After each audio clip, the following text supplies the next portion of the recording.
This video is a lecture on Sojourner Truth, which is actually a speech titled Ain't I a Woman?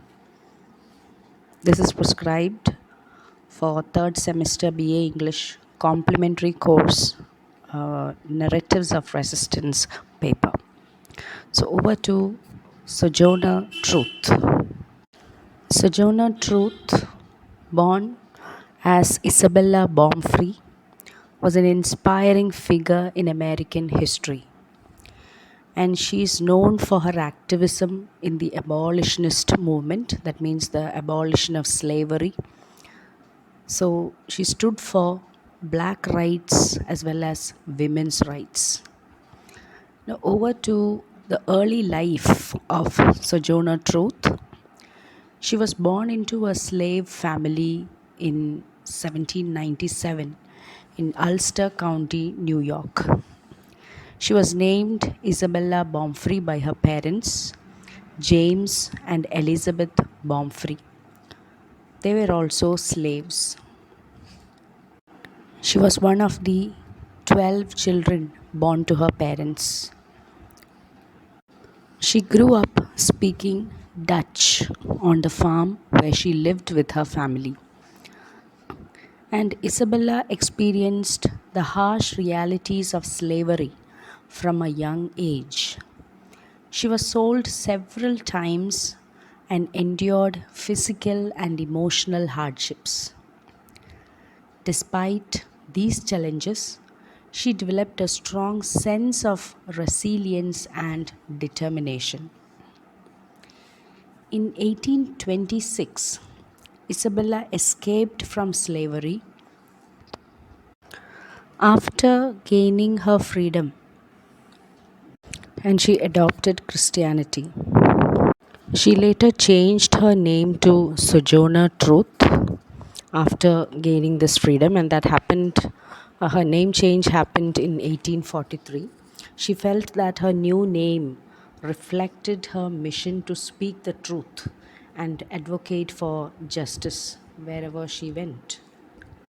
And regarding her activism, we see that Sojourner Truth became a prominent figure in the slavery abolitionist movement, and she worked alongside other activists such as Frederick Douglass and William Lloyd Garrison.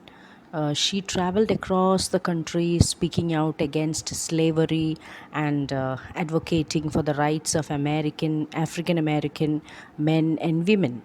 And the speech that is prescribed for you, that is Ain't I a Woman, that was delivered at the Women's Rights Convention in Akron, Ohio in 1851. Now, in this powerful speech, she spoke about the intersectionality of race and gender, and she demands equal rights for women of all races. Okay, and Truth's legacy continues to inspire people around the world. Her courage, resilience, and dedication to justice have made her an iconic figure in the fight for freedom and equality. And so she remains a symbol of strength and hope for future generations. Now let's look at the speech, Ain't I a Woman? So, this is the text of the essay. Well, children, where there is so much racket, there must be something out of kilter. I think that twixt the Negroes of the South and the women at the North, all talking about rights, the white men will be in a fix pretty soon. But what's all this here talking about? So, Sojourner Truth starts her speech by saying that when there is a lot of noise or confusion, something must be wrong. That's what she says. Where there is so much racket, there must be something out of kilter. That means when there is a lot of noise or confusion, something must be wrong. Then she thinks that because both African Americans in the South and women in the North are demanding their rights, white men who were in power at that time, they will have a problem soon. Okay, that means the African Americans in the South as well as the women in the North are demanding for their rights, black rights and women's rights. So the white men, whoever is in power, the white people are in power at that time, so they are going to have a problem soon. So that's what she says. I think that twixt the Negroes of the South and the women at the North all talking about rights, the white men will be in a fix pretty soon. And then she wonders what's all the fuss is about and why everyone is talking so much. What's all this here talking about? So, what is the fuss that's going on? And why is everybody talking so much, giving speeches, discussions, meetings going on? So, what is all this fuss? She's asking. So, over to next paragraph. That man over there says that women need to be helped into carriages and lifted over ditches and to have the best place everywhere. Nobody ever helps me into carriages or over mud puddles or gives me any best place.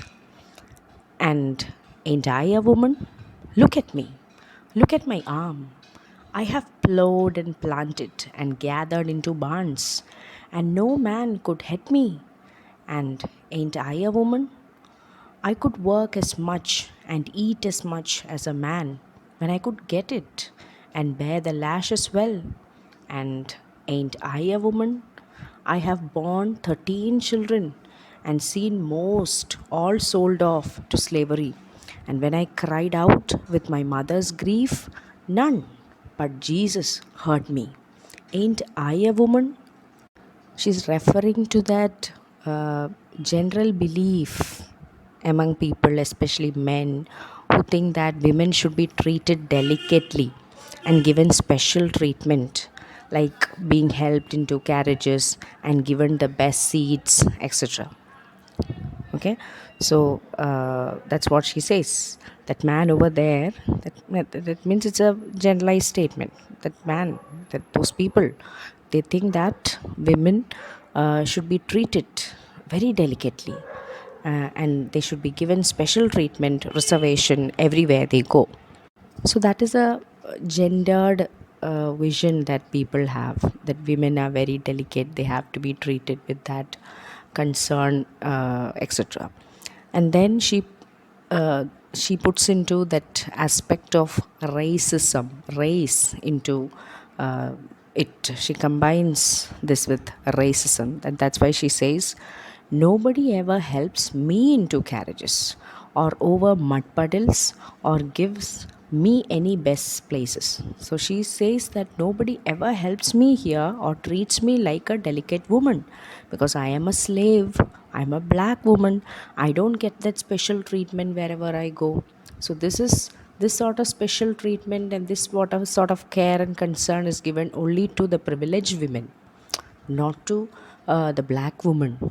Okay, so gender for a black woman, being a woman is also a problem, and other than that, being a black person, being a black woman is another jeopardy, another problem that she has to endure. So that's why she's saying, I haven't got any such special treatments, nobody gave me such concerns then. And so she's asking the audience to look at her and see that she's a woman despite not being treated like one. So she's asking at them, look at me, look at my arms, ain't I a woman?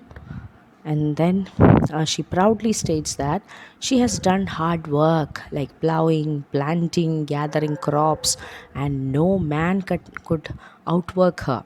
She has done a lot of work, lot of hard work, just like any other man. Okay, so nobody gave her any sort of privileges because she's a woman. She had to do all this hard labor. She had to plow and plant and gather the barns and everything. In that, no man could outwork her. She excelled in her work. Fine. And ain't I a woman? I could work as much and eat as much as a man when I could get it and bear the lash as well. She emphasizes that she can work and she can eat just as much as a man, and she can even endure punishment like lashes just as well. Slaves were lashed by their masters. So there also she didn't feel or see any sort of concern or any sort of privilege for being a woman. Fine. So that's what she says. So she shares her experiences of being a mother. Uh, and that's why she says, I have born 13 children and none, and seen most of all sold to slavery. And when I cried out with my mother's grief, none but Jesus heard me. So she says, shares her experiences of being a mother who had 13 children, and most of whom were sold into slavery. She felt the pain of her mother, and only Jesus heard her cries. In one of her memoirs, she has stated that she was in love with another slave man named Robert, but her master, her then master, he did not allow that relationship because he did not want them to have children, and so Robert's master beat them mercilessly, and after that, she never met Robert. But later, she married another slave man named Thomas, and she had many children. And these children were also later sold to other families. So that's what she shares here. Her motherly instincts. She too had children, but she also had to witness her children being sold into slavery. She cried a lot, she resisted a lot, but all that was in vain. Nobody heard her except her God. So she's asking, ain't I a woman? Why are these people not considering me as a woman? Why am I not given all these privileges? So what she intends to convey is that we have women all around the world, but the experiences of each and every woman is different, as well as the experiences of different races are different. Even geographical differences, historical differences, political differences, all this make their life and experiences different. So what a white woman endures as a woman is different from what a black woman endures as a woman. What sort of privileges the white woman enjoys as a woman is not given to a black woman as well. So these are the differences that she finds that exist in the case of women altogether. Okay, next paragraph. Then they talk about this thing in the head. What's this they call it? Member of audience whispers. Intellect. That's it, honey. What's that got to do with women's rights or Negroes' rights? If my cup won't hold but a pint, and yours holds a quart, wouldn't you be mean not to let me have my little half measure full? So, Sojourner Truth is asking about a concept people are discussing, which he later learns from an audience member that it is intelligence or intellect. Okay, that's a concept that people discuss. And so she hears someone in the audience say it's about intellect. She questions how intelligence relates to rights of women and black rights. Okay, and she uses a metaphor about cups to explain fairness. She's saying that that if her opportunities are limited compared to someone else, it's unfair not to give her an equal chance. Okay, so that's a metaphor that she uses, that she says, uh, all of us have cups, but the quantity that we get, the quantity refers to that opportunities that will be different. Okay, so that's what she says. If her opportunities are limited compared to someone else's, then isn't it unfair if you are not given equal chance? So if when somebody says it's women, then all women should get that chance. All women should be treated fairly, should be treated equally. So why isn't that happening? That's what she is asking. Then she continues. Then that little man in black there, he says women can't have as much rights as men. Cause Christ wasn't a woman. Where did your Christ come from? Where did your Christ come from? From God and a woman. Man had nothing to do with him. She talks about a man who says women can't have equal rights because Jesus wasn't a woman, Jesus was a man. So she disagrees with this sort of reasoning. All the gods, you consider them to be men. So that was the reasoning that one man said. Jesus is a man, not a woman. So all women cannot have equal rights. So what's the logic behind it, she's asking. And she points out that Jesus came from God and a woman. Woman refers to Mother Mary, not from a man. This challenges the idea that only men are important. Okay. Then she says, if the first woman God ever made was strong enough to turn the world upside down all alone, these women together ought to be able to turn it back and get it right side up again. And now they is asking to do it. The men better let them. She's referring to the first woman, that is Eve.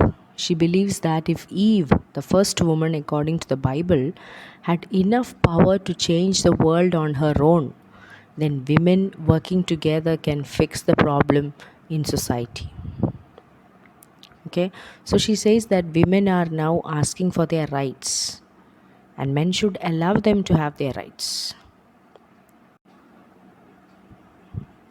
These rights should be secured by women.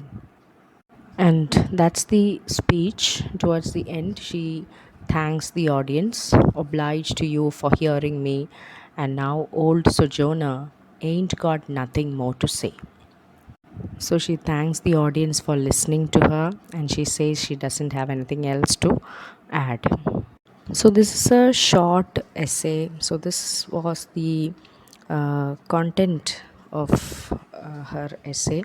But when we look at uh, uh, from a critical angle, uh, we see that this speech is actually a landmark moment in the history of both the abolitionist and women's rights movements, and it stands as a powerful testament to her advocacy for equality and justice. And you can find several themes in this essay. Let's look at that. The first one being intersectionality. Now, one of the most striking aspects of speech truth is her intersectional approach. That means, as I told earlier, she addresses both race and gender. Okay, she combines these two issues and she highlights the unique challenges faced by black women. So, by emphasizing her experiences as a black woman, Truth challenges the predominantly white and middle class narrative of the early women's rights movements.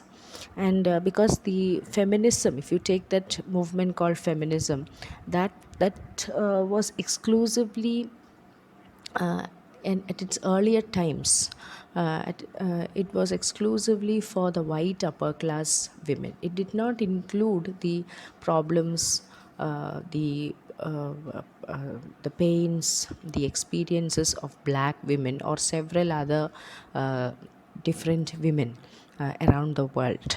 Okay, so this is what she urges for a more inclusive understanding of feminism or any other women's movement. She wants to add into the corpus black women or uh, all other types of women with different experiences other than that of a white middle class or upper class women. So that is the thing called intersectionality. She combines gender and race, and she urges for that inclusivity of all women.